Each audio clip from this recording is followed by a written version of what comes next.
Hey guys, welcome to All Day Anime, it's Briggs here, and it's time for my summer first impressions. In part 1 of my summer first impressions anime video, I'm going to talk about God Eater, Dragon Ball Super, Gangster, and Overlord. First up, we have Attack on Titan. God Titan. God Eater. What? Yeah. So basically, God Eater is about a world ravaged by monsters, forcing humans to struggle for survival as they are not at the top of the food chain.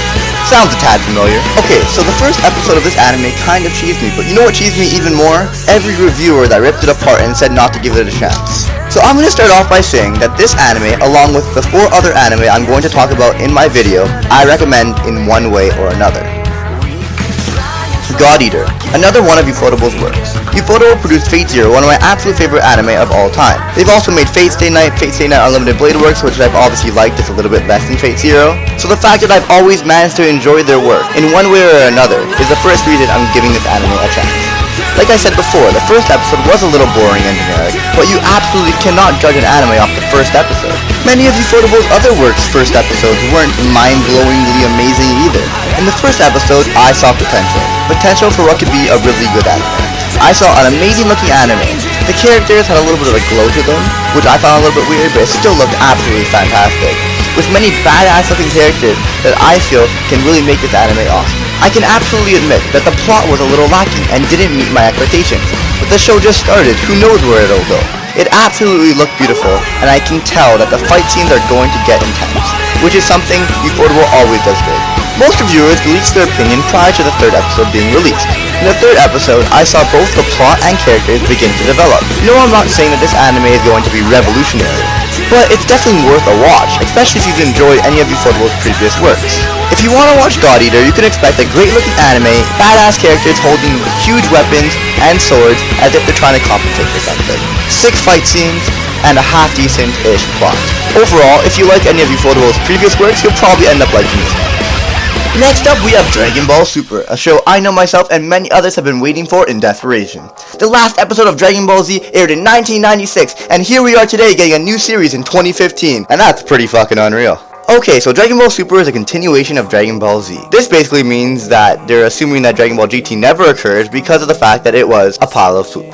Yeah. So realistically, nothing's really happened here in the series, but man, the nostalgia. I'm loving every goddamn second of it. The first 3 episodes take place in a time of peace, and show the characters' everyday lives, which is definitely unusual for the show, but with the ending of the 3rd episode, we know that won't last for long. So basically, if you're like me, who grew up watching Dragon Ball Z as a little Timbit, cause yeah, I'm pretty young, but at this point probably watched Dragon Ball Z 2 to 3 times fully by now, you're going to absolutely love the series. That's all there is to it. For me, Dragon Ball Z is the show that got me into anime. And the nostalgia level is just way too high for me not to love every second of it. Literally, my only complaint is Goku's fucking voice, man. He literally sounds like a fucking female toddler with a permanent voice crack. I watched majority of anime subs, but Dragon Ball Z is a show I've always watched dubbed, and I feel had a very good dub for its time. Then I hear this shit, and it makes me want to rip my fucking ears. でも、海王様の力なら、うちとか車とか簡単に直せったら At the end of the day, if you grew up watching Dragon Ball Z like me, or at the very least watched some Dragon Ball and Dragon Ball Z at one point in your life, you're going to fucking love this anime.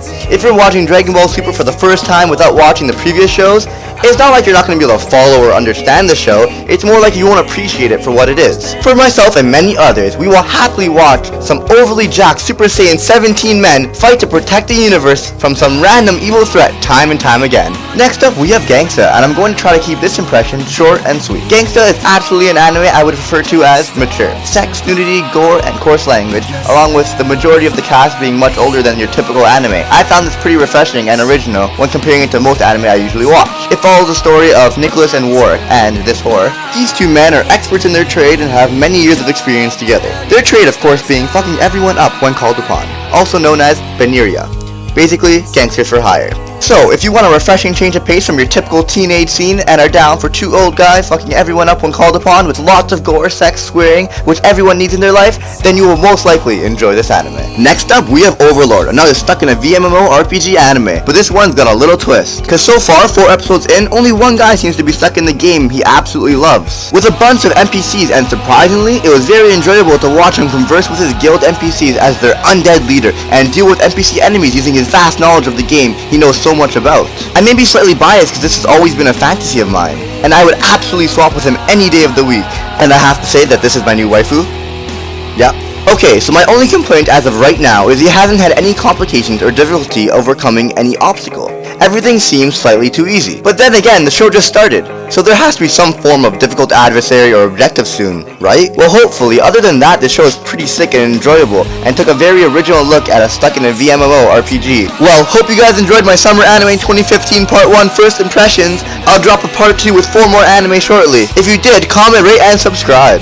Will people continue to rip on God Eater? Will you guys subscribe? Will I get stuck in a VMMO RPG? Find out next time on Dragon Ball Super